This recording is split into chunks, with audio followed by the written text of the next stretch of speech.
namatay ang tatay mo. Sabi mo, yung anak mo may nakikita at nakakausap. Totoo ba yon? Maaaring totoo, pero hindi ang tatay mo ang nakakausap ng anak mo.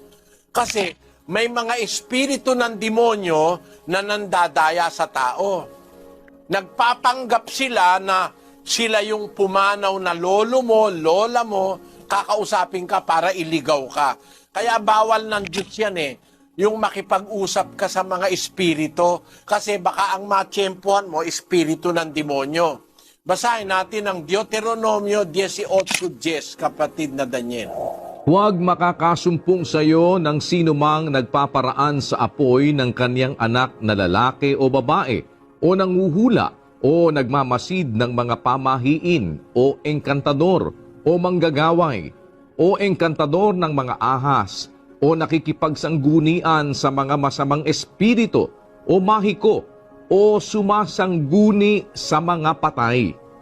Sapagkat sino mang gumagawa ng mga bagay na ito ay karumal-dumal sa Panginoon.